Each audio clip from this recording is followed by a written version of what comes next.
नमस्कार दोस्तों, आज के हमारे इस वीडियो में हम आपके लिए श्री लक्ष्मी नारायण की एक बहुत सुंदर कहानी लेकर आए हैं। एक समय की बात है, भगवान नारायण लक्ष्मी जी से बोले, लोगों में इतनी भक्ति बढ़ गई है कि सब नारायण नारायण करते हैं। तो लक्ष्मी जी बोली, आपको पाने के लिए नहीं, मुझे पाने के लिए भक्ति बढ़ी है। तो भगवान नारायण बोले, लोग लक्ष्मी लक्ष्मी ऐसा जाप तो नहीं करते।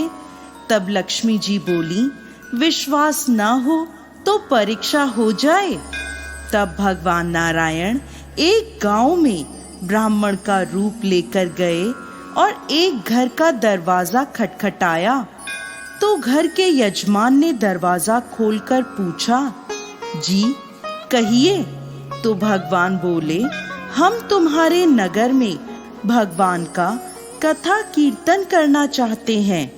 यजमान बोले, ठीक है महाराज, जब तक कथा होगी आप मेरे घर में रहना। तब गांव के कुछ लोग इकट्ठे हुए और सब तैयारियां कर दी। पहले दिन कुछ लोग आए। अब अगर भगवान स्वयं कथा कर रहे हों तो भक्त क्यों नहीं आएंगे। दूसरे तीसरे दिन कथा में भीड़ बढ़ गई। ये देख भगवान खुश हो गए कि कितनी भक्ति है इन लोगों में। लक्ष्मी जी ने सोचा, अब परीक्षा शुरू करने का समय है। लक्ष्मी जी ने वृद्ध माता का रूप धरा और गांव में पहुंच गईं। एक महिला अपना घर बंद करके कथा में जा रही थी। तो माता बोली, बेटी थोड़ा पानी पिला दो। वो स्त्री बोली, माता जी मुझे कथा में जाना है। तो माता बोली, पिला दे बेटी, मुझे बहुत प्यास लगी है। तो वो स्त्री लोटा भरकर पानी लाई। माता ने लोटे से पानी पिया और लोटा उसे वापस लौटाया। तो वो लोटा सोने का हो गया।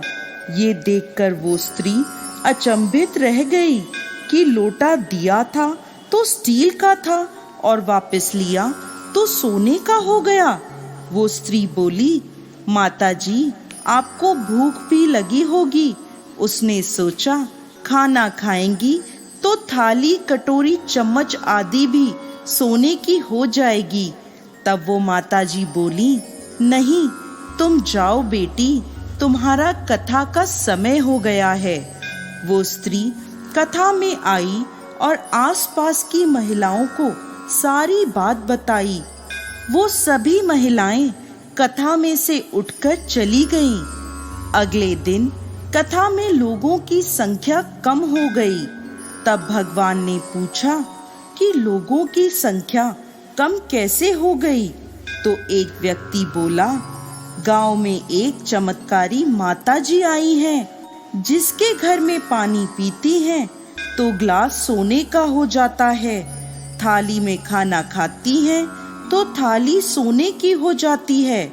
भगवान समझ गए कि लक्ष्मी जी का आगमन हो चुका है। इतने में देखा कि यजमान सेठ जी भी कथा में से चल दिए और माता के पास पहुँचे और बोले, माता मैं तो भगवान की कथा का आयोजन कर रहा था और आपने मेरे घर को ही छोड़ दिया। माता बोली, मैं तो तुम्हारे घर में सबसे पहले आने वाली थी, लेकिन देखा तो तुम्हारे घर में कथा चल रही है और कथाकार भी तुम्हारे ही घर में ठहरे हुए हैं।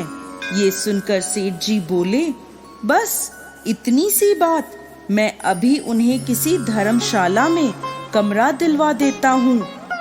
जैसे ही भगवान घर आए तो सेठ जी बोले, महाराज आप अपना बिस्तर समेटिए, क्योंकि आपकी व्यवस्था आज से धर्मशाला में कर दी गई है। भगवान बोले, अभी तो कथा के 4-5 दिन बाकी हैं।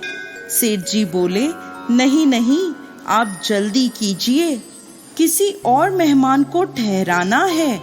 इतने में माता वहां आई और सेठ जी से बोली, आप थोड़ा बाहर तो जाइए, मैं इनसे कुछ बात कर लूं।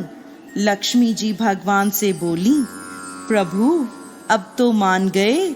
भगवान नारायण बोले, हाँ लक्ष्मी, तुम्हारा प्रभाव तो है, लेकिन मेरी भी एक बात तुम्हें माननी पड़ेगी कि तुम यहाँ आई जब संत के रूप में मैं यहाँ आया।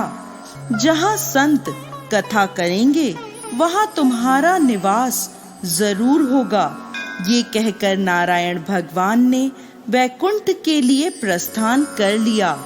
अब अगले दिन सेठ के घर के बाहर सभी गांव वालों की भीड़ इकट्ठी हो गई। सभी चाहते थे कि माता उन सभी के घर बारी बारी से आएं, पर ये क्या, लक्ष्मी माता ने सेठ और सभी गांव वालों को कहा, अब मैं भी यहाँ से जा रही हूँ। सभी बोले, माता ऐसा क्यों, क्या हमसे कोई भूल हुई है? माता बोली, ये तो मूर्खों का गांव है, मैं वहीं रहती हूँ जहाँ नारायण का वास होता है, संतों का कथा वाचन होता है। आपने नारायण को तो निकाल दिया, फिर मैं यहाँ कैसे रह सकती हूँ? ऐसा कहकर माता लक्ष्मी वहाँ से चली गईं। तो दोस्तों, कैसी लगी आपको आज की हमारी ये लक्ष्मी नारायण की कहानी? हमें कमेंट बॉक्स में लिखकर जरूर भेजिएगा और साथ ही साथ हमारे इस चैनल को सब्सक्राइब करना ना भूलें।